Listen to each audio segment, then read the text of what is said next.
अस्सलाम वालेकुम। आज का हमारा टॉपिक है जी सीड डोरमेंसी। तो सीड डोरमेंसी में सबसे पहले इसकी definition,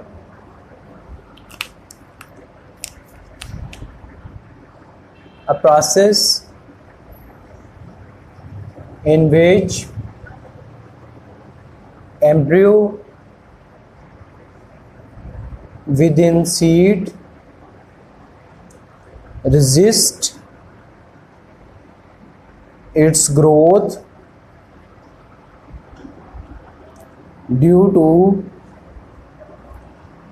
unfavorable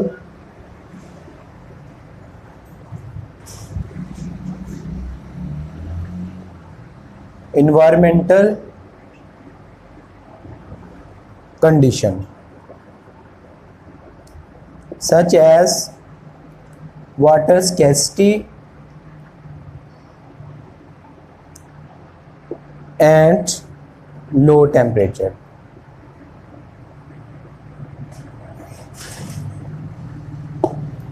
actually seed dormancy एक ऐसा प्रोसेस होता है जिसके अंदर सीड के अंदर जो एम्ब्रियो होता है वो अपनी ग्रोथ को रोक लेता है। अगर एक्सटर्नल इन्वायरमेंट सुटेबल नहीं है उसकी ग्रोथ के लिए, तो जो एम्ब्रियो की ग्रोथ रोकने के अमल है उसको हम बोलते होते हैं जी सीड डोरमेंसी। एक्चुअली अगर हम सीड की स्ट्रक्चर को देखते हैं, ये हमारे पास सीड है। सीड के तीन पार्ट होते हैं, सीड कोट, ये मेरे पास सीड कोट है। इसके बिल्कुल लोअर साइड पे एक छोटा सा पार्ट होता है जिसके अंदर लाइफ मौजूद है। इनके रूडिमेंट्री प्लांट, छोटा पौधा जिससे जो है वो पूरा प्लांट बनता है, उसको बोलते हैं रूडिमेंट्री प्लांट को विद इन सीड। नन्हा पौधा जिसे हम कहते हैं उसको बोलते हैं एम्ब्रियो। और थर्ड पोर्शन ये वाला, इस सारे पोर्शन को जो उसके लिए फूड स्टोर करता है उसको हम बोलते होते हैं एंडोस्पर्म या फिर cotyledons in case of dicots. तो ये जो एम्ब्रियो है, अगर बाहर एक्सटर्नल कंडीशन अच्छी नहीं है, ये अपने आप को सीड के अंदर ही रखता है। इस प्रोसेस को सीड डोरमेंसी बोलते हैं।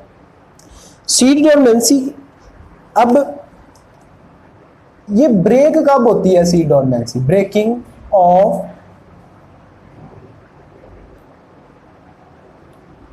Seed dormancy. इसका क्या मैकेनिज्म है कि सीड डोरमेंसी ना रहे?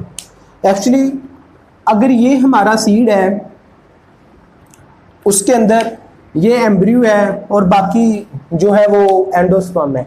अगर बाहर वाले इन्वायरमेंट में वाटर भी है, उतना वाटर भी अवेलेबल है जितना प्लांट को चाहिए, एयर भी उसे मिल रही है, इसके अलावा जो टेम्परेचर है वो भी सही मिल रहा है,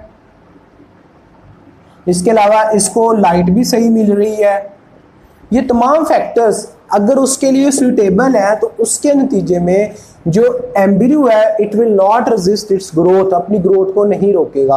और उसके बाद वो क्या करेगा? Embryo will start to grow, उसकी ग्रोथ स्टार्ट हो जाएगी, उससे जो है वो सीडलिंग बन जाएगी। इस प्रोसेस को, जिसमें एम्ब्रियो अब सीड से बाहर आ जाता है, उस प्रोसेस को हम क्या बोलते होते हैं? That is called germination. हम इस प्रोसेस को जर्मिनेशन बोलेंगे। और सीड से जो प्लांट निकला है छोटा, उसको सीडलिंग बोलते होते हैं। सो सीड डोरमेंसी के लिए अगर आपने खत्म करनी है तो उसके मुताबिक आपका जो सीजन है उसी में हम सीड लगाते हैं। गंदम के सीजन में हम गंदम का सीड लगाते हैं, कॉटन के सीजन में हम कॉटन का सीड लगाते हैं। वजह क्या है? क्योंकि उस सीजन में सीड को वो एनवायरमेंटल फैक्टर्स मिल रहे होते हैं जो उसकी ग्रोथ के लिए चाहिए। दैट्स व्हाई हम उसको उसके सीजन में ही ग्रो करते हैं। इन तमाम एनवायरमेंटल फैक्टर्स को जो कि लंबे पीरियड के लिए उसके लिए अवेलेबल होते हैं, इसको हम बोलते होते हैं जी एनवायरमेंटल क्यूज। एनवायरमेंटल क्यूज कहते हैं इन फैक्टर्स को। अब सीड डोरमेंसी किस लिए चाहिए, उसका जो प्रोसेस है वो क्यों ज़रूरी है, उसकी क्या इंपॉर्टेंस है? इंपॉर्टेंस ऑफ सीड डोरमेंसी, इसकी क्या इंपॉर्टेंस है? इंपॉर्टेंस इसकी ये है कि अगर हम सीड लगाते हैं, सपोज कि ये हमने सीड स्टोर किया हुआ है, ये उसका एम्ब्रियो है जो उसके अंदर मौजूद है, उस सोया हुआ छोटा सा प्लांट होता है, उसको हम क्या बोलते होते हैं जी? एम्ब्रियो। ये एम्ब्रियो है। विंटर के अंदर हमने सीड को स्टोर किया हुआ है, तो विंटर के अंदर अचानक धूप निकल आती है लंबे टाइम के लिए, 2 4 5 घंटों के लिए, यानी कि वार्म स्पेल इन विंटर, वो हमारे पास आ जाते हैं, वार्म स्पेल्स इन विंटर। अब इन अल्टरनेटिव वार्म स्पेल्स की वजह से एम्ब्रियो को सिग्नल जाना था कि वार्म सीजन आ गया है, मौसम सरमा गर्मा आ गया है, इनके समर सीजन आ गया है, आप अपनी ग्रोथ को स्टार्ट कर लो। लेकिन ऐसा नहीं होता है, ये जो वार्म स्पेल है ये एम्ब्रियो की ग्रोथ को इफेक्ट नहीं कर सकते। क्यों? क्योंकि प्लांट्स के अंदर मैकेनिज्म ऐसा मौजूद है जो वार्म स्पेल को डिटेक्ट नहीं करेगा। ये कंडीशन उस वक्त डिटेक्ट करेगा एम्ब्रियो जो वो लंबे टाइम के लिए प्रिवेल रहेंगी, 10 15 20 40 दिन तक। जो सीड है अगर उसको एनवायरमेंटल कंडीशन लगातार मिल रही है तब जाके वो ग्रो करता है। जो वार्म स्पेल है अगर ये इस तरह होता कि थोड़ा सा टाइम मिलता तो एम्ब्रियो बाहर आ जाता, बाहर आने से नतीजे में अचानक मौसम ठंडा हो जाना था, तो जब वो ठंडा आता तो प्लांट ने सीडलिंग ने मर जाना था क्योंकि वो उसका सीजन नहीं है, तो सीड हमारा वेस्ट हो जाता। दैट्स वाई इसकी इंपॉर्टेंस ये है कि embryo can bear the warm spell in the winter. Winter में वो जो वार्म स्पेल है उसको वो बर्दाश्त कर सकता है।